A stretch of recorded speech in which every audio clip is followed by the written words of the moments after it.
Si crees que el concepto de la Sagrada Familia o la Trinidad nació con el cristianismo hace 2000 años, prepárate, porque la arqueología tiene una sorpresa monumental para ti. Mucho antes, 1500 años antes de Cristo, en las fértiles orillas del Nilo, los antiguos egipcios ya veneraban a una madre virgen y a un hijo redentor. ¿Te parece una coincidencia? Hoy, aquí en Entre Luces y Sombras, vamos a emprender un viaje fascinante. Vamos a desenterrar las raíces profundas y olvidadas que la antigua civilización egipcia plantó para lo que hoy conocemos como la Navidad. Olvida por un momento todo lo que creías saber, porque las arenas del tiempo están a punto de revelarnos un secreto milenario. Ahora adentrémonos en una de las ideas más revolucionarias que pocos historiadores se atreven a discutir abiertamente. Algunos autores nos plantean una pregunta que lo cambia todo. ¿Y si el antiguo Egipto no era realmente una civilización politeísta como siempre nos han enseñado?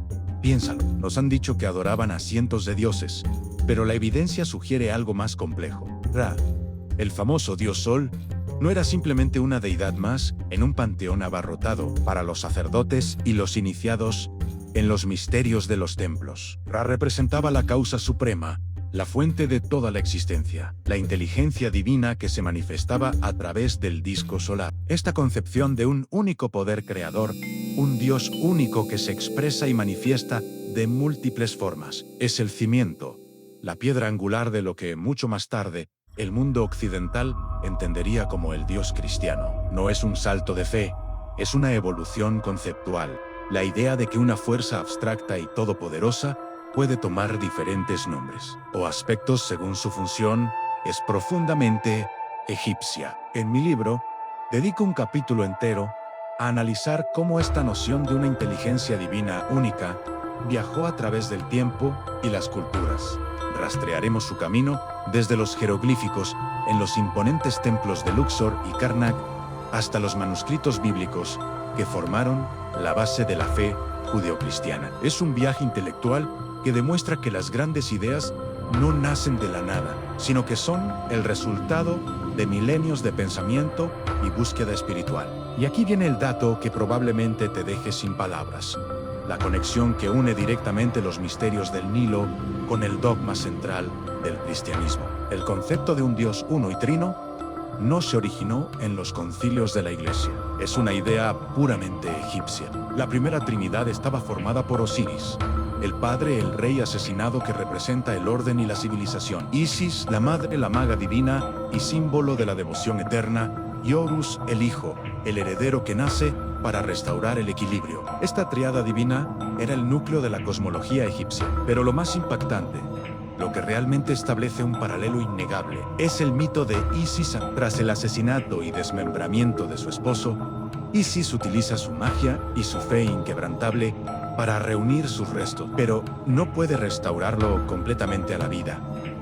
Es en este punto donde ocurre el milagro. Isis, en un acto de pura concepción espiritual, sin intervención física, concibe a su hijo Horus. Se transforma en un milano, aletea sobre el cuerpo inerte de Osiris y recibe el aliento de vida, la esencia divina que le permite gestar al Redentor. ¿Te suena familiar esta historia? Una doncella, esencialmente virgen en este acto milagroso, que da a luz al hijo de un dios para vengar el mal y redimir a la humanidad. Este arquetipo, el de la Madre Virgen y el Niño Divino, es un símbolo universal que Egipto no solo inventó, sino que perfeccionó y elevó a su máxima expresión, milenios antes de que la historia se situara en un humilde pesebre en Belén. La iconografía de Isis, amamantando al pequeño Horus, es tan similar a la de la Virgen María con el niño Jesús que, para un ojo no experto, son prácticamente indistinguibles. Hablemos ahora del protagonista,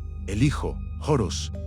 Su figura es clave para entender el desarrollo posterior del Mesías Salvador. A Horus se le conocía con epítetos muy significativos, como Horus, en el horizonte, o, más revelador aún, el único en las alturas, una traducción casi literal de el Altísimo. Su propósito, su misión de vida, era una lucha cósmica contra Set, su tío, el asesino de su padre. Set no era solo un enemigo familiar, representaba el caos, la oscuridad, la esterilidad del desierto, la fuerza destructiva del universo. Esta dualidad entre Horus, el principio de la luz y el orden, y Set, el señor de la oscuridad y el caos, es un eco increíblemente claro de la posterior lucha entre Cristo y Satán. Horus es la luz que viene a vencer a las tinieblas. Y aquí te doy un dato curioso que une directamente esta tradición con nuestro calendario. En el antiguo Egipto, la celebración de la victoria final de Horus sobre Set y, por ende, el nacimiento simbólico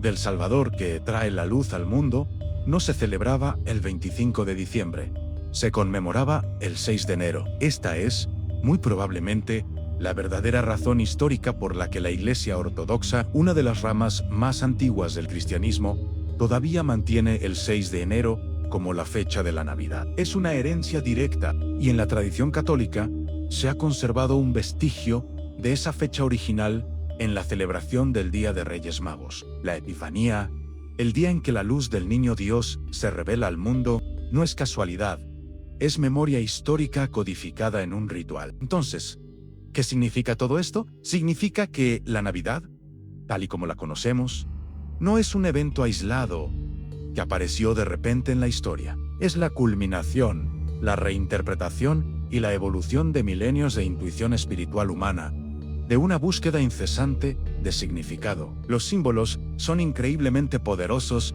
y resilientes. No mueren, simplemente se transforman, se adaptan y cambian de nombre para resonar con nuevas culturas y nuevos tiempos. La historia de la Madre Virgen y el Hijo Salvador es tan profunda y universal que ha viajado a través de los siglos. Y si quieres consultar las fuentes bibliográficas y los textos antiguos que respaldan esta fascinante conexión, todo está detallado y explicado en mi libro. Es un viaje visual y académico que no te dejará indiferente. Gracias por acompañarme en este capítulo de Entre Luces y Sombras.